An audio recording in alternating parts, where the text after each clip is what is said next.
नमस्कार, मैं रुचि पांडे और आप देख रहे हैं राजनीति दरबार। साल 2003 था। केंद्र में वाजपेयी की एनडीए की सरकार थी।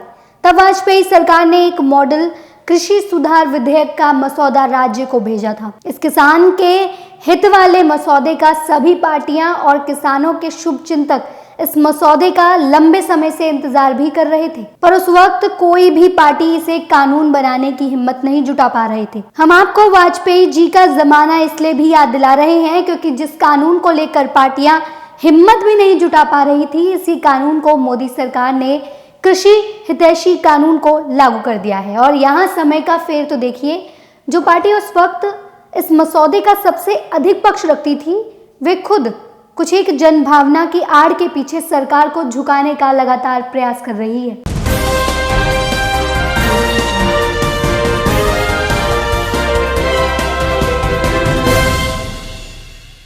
बीते दिनों नए कृषि कानूनों को लेकर किसानों के मन में शंकाएं पैदा की जा रही हैं और बार बार सरकार द्वारा कानून को लेकर आश्वासन देने के बावजूद भी एकाक राज्यों के किसान इस किसान आंदोलन के तहत अड़ियल रवैया अपना रहे हैं। आंदोलनकारी किसानों ने केंद्र सरकार का प्रस्ताव लगातार ठुकराकर आंदोलन को और भी जोरों शोरों से करने की सरकार को चेतावनी भी दी है। सरकार और किसान के बीच अब तक 5 स्तर की बातचीत हो चुकी है, जिसमें से एक बार गृह मंत्री के साथ किसानों के नेताओं द्वारा बैठक भी की जा चुकी है, पर इस बातचीत का कोई भी हल ना निकल पाया है अब तक। बार बार सरकार के आश्वासन दिए जाने के बाद भी अगर किसान अपने आंदोलन से पीछे नहीं हट रहे हैं, तो यहाँ एक बात साफ हो गई है कि ये आंदोलन कुछ विशेष पार्टियों द्वारा संचालित किया जा रहा है। और ये भी साफ है कि इन दलों का आंदोलन के पीछे किसानों का हित सोचना नहीं, बल्कि अपनी राजनीतिक रोटियां सेकना है। इस आंदोलन को देखने के बाद तो ये लगता है कि सरकार के पास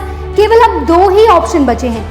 एक, या तो आंदोलन के आगे घुटने टेक कर आत्मसमर्पण कर दे, या फिर इस राजनीतिक लड़ाई का राजनीतिक रूप से ही जवाब दे। मोदी सरकार की आज की परिस्थिति को समझने के लिए हमें इतिहास में दखल देना होगा। असहयोग आंदोलन के समय चोरी चोरा कांड, जिसमें प्रदर्शनकारियों ने पुलिस थाने में आग लगा दी थी, जिसमें 22 पुलिसकर्मी मारे गए थे। महात्मा गांधी ने हिंसा को देखते हुए असहयोग आंदोलन को वहीं रोक दिया था। हालांकि बाद में महात्मा गांधी को प्रदर्शनकारियों द्वारा आलोचना का भी सामना करना पड़ा, पर महात्मा गांधी ने उस समय ये साफ कहा था कि नेता के पास ये अधिकार होता है कि वह जनभावना के विरुद्ध ना जाकर देश हित की बात करे। उस समय महात्मा गांधी ने देश हित की बात की थी। प्रधानमंत्री मोदी भी आज ऐसी ही परिस्थिति का सामना कर रहे हैं। उन्हें ये तय करना है कि क्या वे राजनीतिक सत्ता के जाने के डर से अड़ियल किसान आंदोलन के आगे झुक जाएंगे, जो केवल कुछ विशेष जनभावना का ही शिकार है। यदि आप गौर करेंगे तो आप इसे CAA की तरह भी आंदोलन को पाएंगे।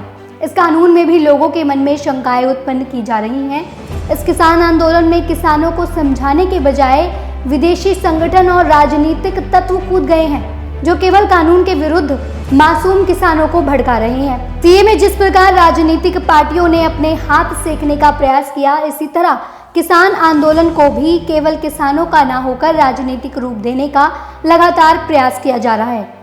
सोचिए जरा, क्या हो अगर मोदी सरकार किसानों की मांग को मान ले और किसान हितैषी कानून को रद्द कर दे। सबसे पहला नुकसान ये है कि कोई भी सरकार दोबारा कृषि हित में कानून लाने का कदम नहीं उठाएगी। दूसरा, कृषि में निजी निवेश हो ये भूल जाना होगा। तीसरा, किसानों की स्थिति और भी गर्त में चली जाएगी। और चौथा, किसानों के उत्थान का ये कदम यहीं दबकर रह जाएगा और कोई भी किसान अपनी आमदनी नहीं बढ़ा पाएगा। पांचवा, किसान कुछ विशेष उत्पादों से आगे बढ़कर अन्य उत्पाद खेती में अपना हाथ ना आजमा पाएंगे। किसान संगठन द्वारा लगातार सरकार से कुछ प्रश्न भी किए जा रहे हैं, जिसमें पहला प्रश्न ये है कि इस कानून की जरूरत क्या थी। देश में कृषि में लगे लोगों में कुल लोगों का प्रतिशत है 60% और कृषि का GDP में केवल 17% योगदान है। यानी किसानों की आमदनी में बढ़ोतरी के लिए किसानों को कुछ विशेष उत्पादों से निकालकर अन्य उत्पादों की खेती में लगाना जरूरी है। जैसे किसान गेहूं चावल से निकलकर दूसरी उत्पादों की भी खेती करें। मैन्युफैक्चरिंग जैसे क्षेत्र में बड़े अवसर सृजित करने का भी उन्हें मौका दिया जाए। सरकार कई किसान संघ का निर्माण कर किसानों को उद्यमी बनाने की भी कोशिश करेंगे। किसानों का एक प्रश्न ये भी है कि ये बहुत जल्दबाजी में कानून बनाया गया है, तो इसका जवाब ये है कि इस कानून को जल्दबाजी में लागू नहीं किया गया है। अब यहाँ किसानों को भी ये समझने की पूरी कोशिश करनी चाहिए कि किसी एक विशेष दल के भड़कावे में आकर वो अपना अहित ना सोचें। कृषि कानूनों को सभी कृषि विशेषज्ञों ने हरी झंडी ही दिखाई है और इसे किसानों के हित में ही बताया है।